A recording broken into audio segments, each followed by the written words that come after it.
All right, this lesson is on 8.02, factoring by grouping. If you want to write notes first, you can pause the video, write some notes down for the steps at the top, or you can watch through and go back and take the notes after. All right, so we've got a few examples that I'm going to go through here, and what you're going to notice is that these have 4 terms.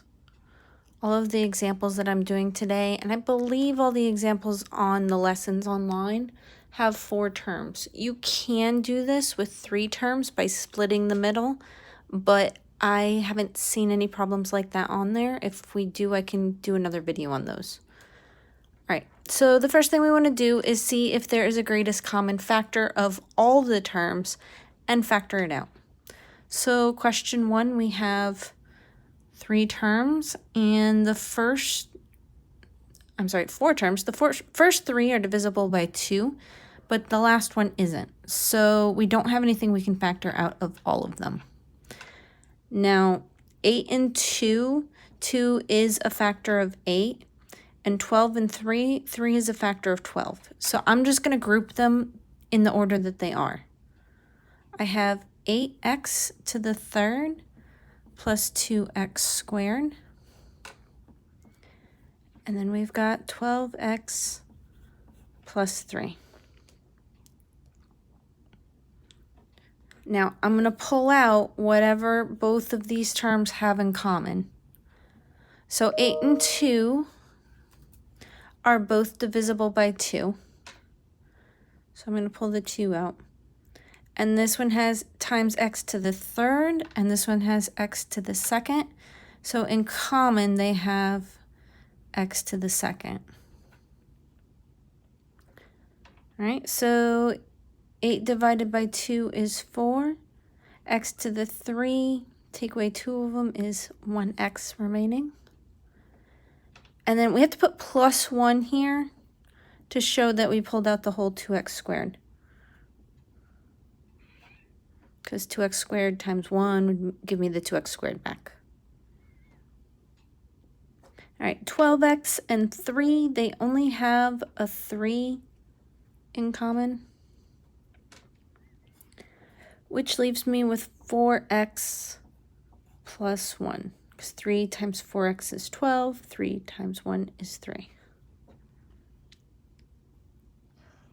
All right, so now remember, up in the notes it says make sure the binomial remaining in each set of parentheses matches. So we have 4x plus 1 here and 4x plus 1 here. If not, you've got to go back and see what maybe you need to group them differently or something.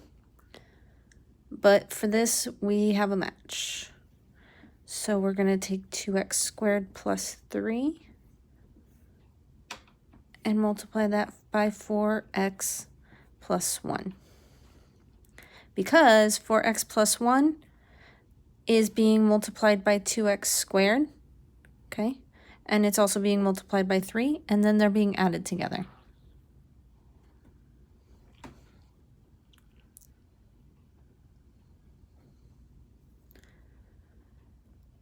All right, now I'm going to skip question 2, and you'll see why at the end. Question 3, we have 5x cubed, 5x squared, 10x, and 10. You can divide all of those by 5, so the first thing I'm going to do is go ahead and get rid of that 5. Divide the 5 out,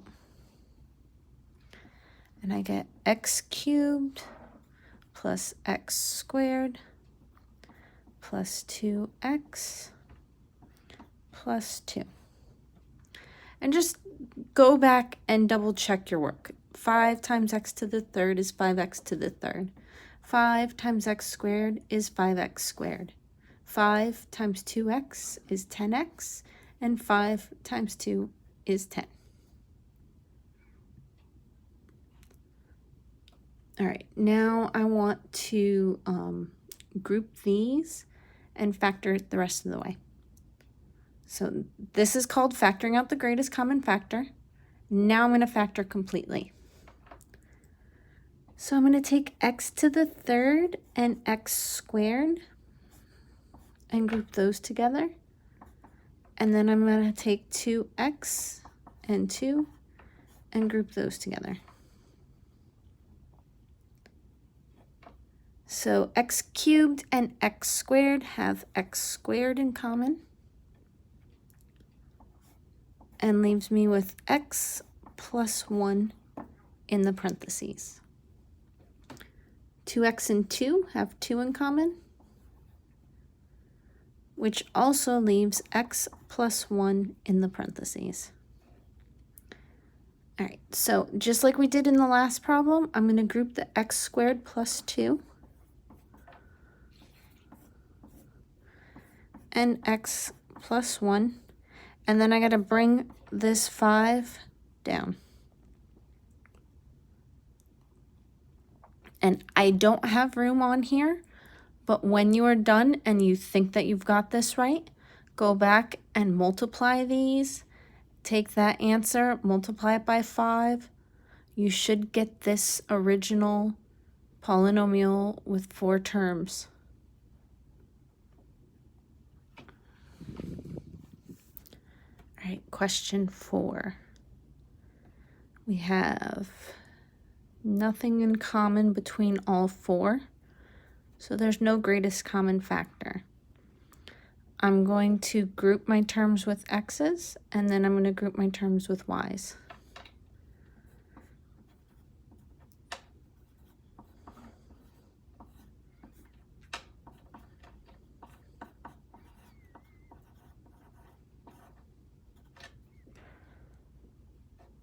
So these have x squared in common.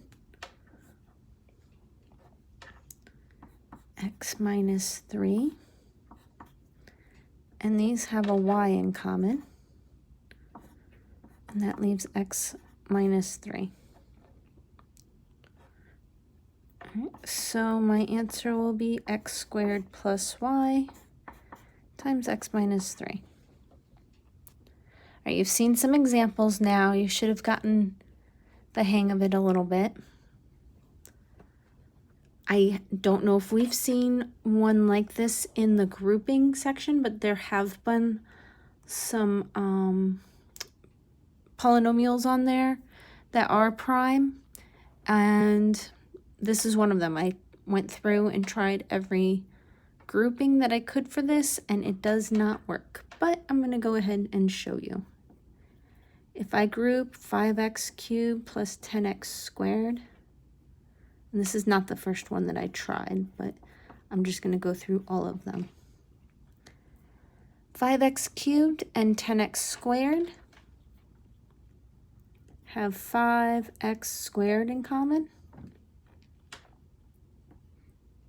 which leaves me with an x here and plus 2 here. 5x squared times 2 would give me 10x squared. These have nothing in common, so I wouldn't be able to pull anything out. So that doesn't work. Then I tried grouping 5x cubed with the 5.